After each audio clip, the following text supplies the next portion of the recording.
Hello everybody, this is Gregory with 5-Minute Catholic Apologetics and Living, where 5 minutes every time may get you to the divine.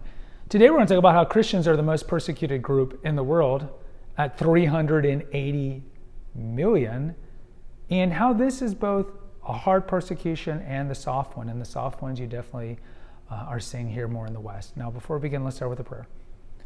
Nomine Patris et Filii et Spiritui Sancti. Amen. Gloria Patri et Filio et Spiritui Sancto, sic ut erat in principio et nunc et semper, et in saecula saeculorum. Amen.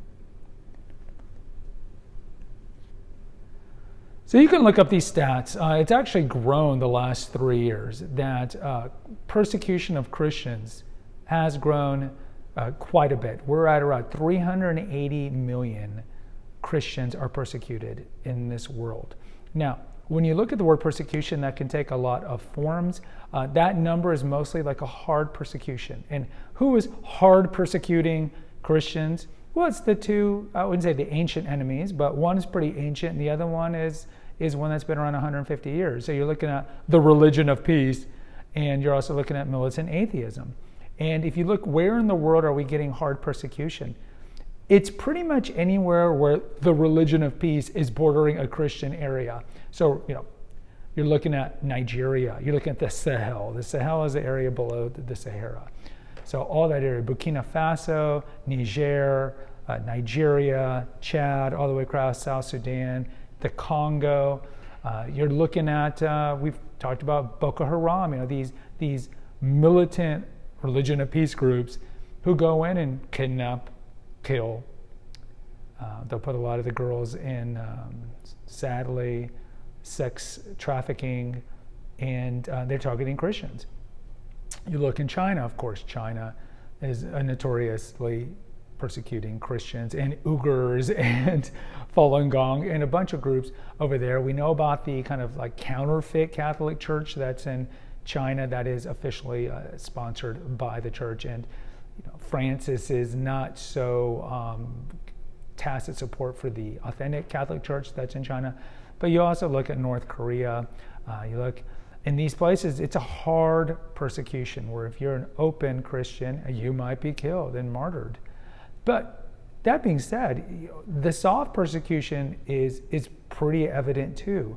But even here in the West, there's hard persecution. Recently, the Department of Justice released that between 2021 and 2023, there was a 100% increase of violence toward Christians in the United States.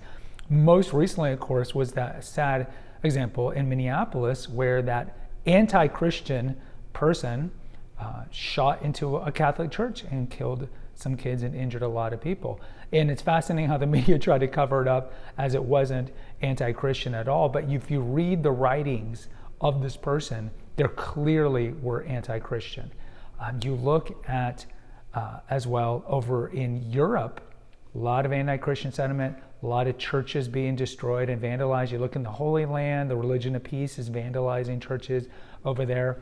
But I think more worrisome is kind of like the combo of technology and AI and how that is soft persecuting.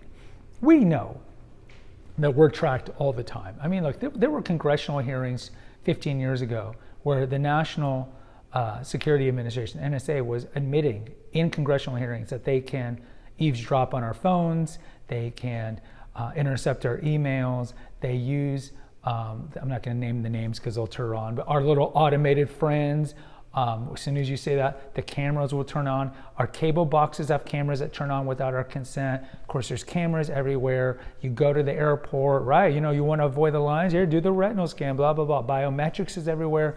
And 20 years ago, people would not consent to these things, but we are truly sheeple, and a lot of people have consented to these things. No offense to you guys if you have. And so you see, it's fascinating, this technology, like in China, like if you try to download the Holy Bible app, it will be deleted. Like what? They have control of your phone to delete these things. And you see other examples where AI and technology and these Silicon Valley companies and their equivalents in other countries are surveilling us. They are soft persecuting us, and they're tracking. Over in China, again, there's cameras in churches. So there's facial recognition. So when you walk in, they know who you are, and they know if you're going to church. And so these social credit scores, like you can be persecuted because all this can be tracked. It's the same reason I never do courtesy cards here at grocery stores in the United States, because all your purchases are tracked. The retinal scans, the biometrics. Yeah. We don't sell these to third parties. What proof do you have that they don't? And so you see the rise of technology. You see that we are tracked and our beliefs are tracked. And it's kind of like the idea of with the UN, and we've never done a video on the insidious anti-Christian history of the United Nations. I mean, just look up the Great Invocation. Just look it up. Look up Alice Bailey, Lucifer Trust, the origins of the League of Nations, how it was connected to the occult. But people are like, well, what's wrong with having the United Nations? We could have this global peacekeeping force and police, and it'll be like Star Trek, and everyone in the U.S., everyone in the world get along.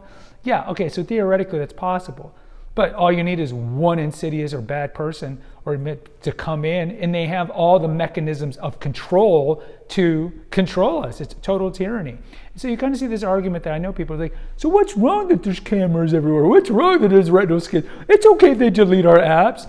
No, this is Orwellian to the core. And we should all be upset. Like Dietrich Bonhoeffer, great World War II martyr. He was not a Catholic, but he had that great saying, when they came for the trade unionists, I didn't care because I wasn't a trade unionist. When they came for the socialists, I didn't care, It's like when they came for me, there was no one around to support me. So in general, we should be not supportive and angry about these infringements on our civil liberties.